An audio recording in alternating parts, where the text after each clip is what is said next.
দেখো নাড়ুটা কত সুন্দর হয়েছে। ঠান্ডা করে কিন্তু গুড়ের নাড়ু করতে পারেন, খুব সুন্দর হয়েছে কিন্তু। তো প্রতিদিন আমাদের আজকে আবার চলে এসেছি। আজকে দেখো আমি দুটো নারকেল নিয়েছি, দুটো নারকেলের আমি আজকে গুড়ের নাড়ু করব। আর সামনেই তো লক্ষ্মী পুজো, তোমাদের সাথে তাই ভাবলাম শেয়ার করি। আর খুব সহজেই কিন্তু তোমরা এই গুড়ের নাড়ুটা করতে পারবে, আর আমি কিভাবে করলাম সেটাই তোমাদের সাথে দেখাচ্ছি।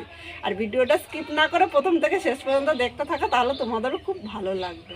আমার এই রেসিপিগুলো যদি তোমাদের ভালো লাগে তাহলে একটু লাইক, শেয়ার ও কমেন্ট করবে। আর নতুন কোনো বন্ধু থাকলে চ্যানেলটি সাবস্ক্রাইব করে দেবে, যাতে নতুন নতুন ভিডিও আপলোড করলে সবার আগে নোটিফিকেশন আপনার কাছে পৌঁছিয়ে যায়। চলো বন্ধুরা, আগে নারকেল দুটো আমি ফাটিয়ে নিচ্ছি। বন্ধুরা, আজকে আমি তোমাদের নারকেল ফাটানো থেকে শুরু করেছি, আর ভিডিওটা স্কিপ করো না, তাহলে একবার দেখলেই কিন্তু খুব সহজে তোমরাও বাড়িতে বানিয়ে নিতে পারবে।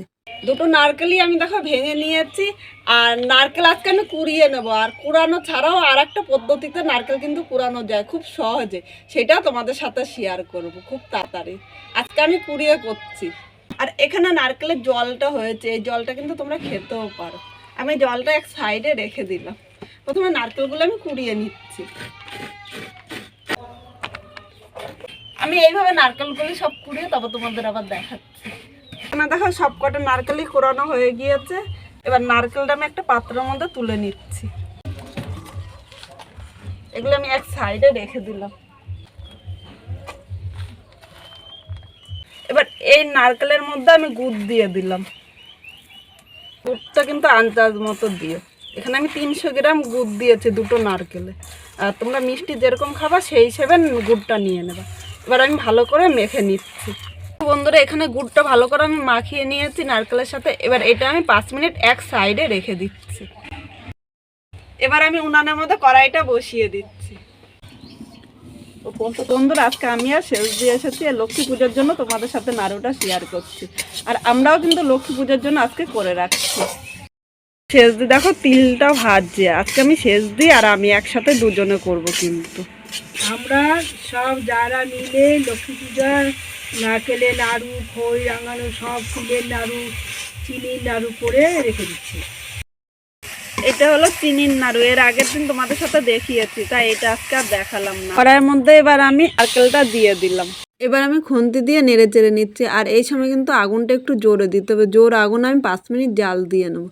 তারপর 5 মিনিট পর আমি আস্তে আস্তে আগুনটা একটু করে কমিয়ে দেবো। বন্ধুরা, তোমরা যখনই গুড় দিয়ে নারকেলের নাড়ু করবে তখনই কিন্তু এইভাবে নাড়তে থাকবে, নাহলে নিচে দিয়ে পোড়া লেগে যেতে পারে। আর পোড়া পোড়া গন্ধ নাড়ুটা কিন্তু খেতেও ভালো লাগবে না, আর নাড়ুটার কালারটাও কিন্তু অনেকটাই নষ্ট হয়ে যাবে। এখানে দেখো চিনির নাড়ুটা হয়ে গিয়েছে। এবার চিনির নাড়ুটা করছে, আর এটা করতে করতে আমি আবার এই গুড়েরটাও রেডি করে নিচ্ছি। উনানে আগুনটা আমি জোরে দিয়েছি, জোরে দিলে তাহলে তাড়াতাড়ি হবে। কিন্তু 5 মিনিট জোরে দেবো, তারপর আমি মিডিয়াম আগুন দেবো। গুড়ের নাড়ু করতে গেলে প্রথমে আগে একটু জাল বেশি দিতে হয়, তারপরে যখন যে হয়ে যায় তখন আস্তে আস্তে কমিয়ে কমিয়ে জাল দিতে হয়। আপনারা যদি চান যে চিনি দিয়ে গুড় দিয়ে করতে পারেন তাহলে দেখতে ভালো লাগে, তো সাদা সাদা ভাব হয়। নারকেল গুড় দিয়ে করলে একটু লাল লাল হয় আর কি। দেখো এটা কিন্তু হাফ হয়ে গিয়েছে, আর কিভাবে পাক বুঝবে সেটাও তোমাদের সাথে দেখাবো। আর এর মধ্যে আমি দুটো এলাচ দিয়েছিলাম, সেটা তোমাদের দেখাতে মনে নেই। বন্ধুরা, এখন কিন্তু এইভাবেই নেড়ে চেড়ে নিতে হবে, নাহলে নিচে দিয়ে লেগে যাবে আর পুরো পুরো গন্ধে তখন কিন্তু খেতে ভালো লাগবে না। আর নারকেলের দেখো কালারটা কিন্তু অনেকটাই চেঞ্জ হয়ে গিয়েছে। এলাচ আর কর্পূর দিচ্ছি, আপনারা যদি চান এলাচ দিতে পারেন, কর্পূর নাও দিতে পারেন, কিন্তু আমার কর্পূর দিলে একটু ভালো লাগে। তার জন্য একটু কর্পূর দিলাম। বন্ধুরা, এখানে দেখো খুন্তি দিয়ে আর নাড়ানো যাচ্ছে না, একটু ভারের মতো হয়ে গিয়েছে, তাই এবার হাতাটা নিয়ে নিয়েছি। এবার হাতা দিয়ে এইভাবে চেপে চেপে করছি। আর তোমাদের কাছে যদি হাতাও না থাকে তাহলে নারকেলের মালইটা ধুয়ে নারকেলের মালইয়ের পিছনটা দিয়ে এইভাবে চেপে চেপে করতে পারো, তাহলে নাড়ুটা কিন্তু খুব সুন্দর পাক আসবে। নারকেলের কিন্তু অনেকটাই পাক চলে এসেছে, আর একটুখানি পাক হবে। আর পাক হলে নারকেলগুলো দেখবে এক জায়গায় জড়ো হয়ে যাবে, তখন কিন্তু হাতার থেকে সরতে চাইবে না। দেখো অনেকটাই কিন্তু হয়ে গিয়েছে, মানে 4 ভাগের 3 ভাগ হয়েছে, আর 1 ভাগ পাকটা হবে। যখন শেষের দিকে এরকম পাক আসবে, হাতা দিয়ে কিন্তু এইভাবে চেপে চেপে করতে থাকবেন, তাহলে পাকটা খুব সুন্দর হবে আর নাড়ুটা দেখতেও খুব ভালো লাগবে। বন্ধুরা, অনেকেই গুড়ের নাড়ু করতে গেলে পাক আসে না বা নারকেলটা ছেড়ে দেয়। আর তোমাদের যদি একই রকম হয় তাহলে এর মধ্যে আরেকটু গুড় দিয়ে দিতে পারো, তাহলে দেখবে পাকটা কিন্তু খুব সুন্দর হবে। দেখো বন্ধুরা, পাকটা কিন্তু একদম পারফেক্ট হয়ে গিয়েছে। এবার আমি নামিয়ে নিচ্ছি। এবার নামানোর পর দেখো নারকেলের আচার পিছনটা দিয়ে এইভাবে আমি চেপে চেপে নিলাম। আর এইভাবে চেপে চেপে নেওয়াতে নারকেলের নাড়ুটা কিন্তু ঠান্ডা হলো, এক জায়গায় জড়ো হয়ে যাবে না, আপনারা খুব সহজেই করতে পারবেন। এইভাবে নাড়ু করাতে নাড়ুটা কত সুন্দর হয়েছে। বন্ধুরা, নারকেলের এই গুড়ের নাড়ুটা তোমাদের কীরকম লাগলো অবশ্যই একটা কমেন্ট করে জানিয়ে, আর লাইক করতে কিন্তু ভুলো না।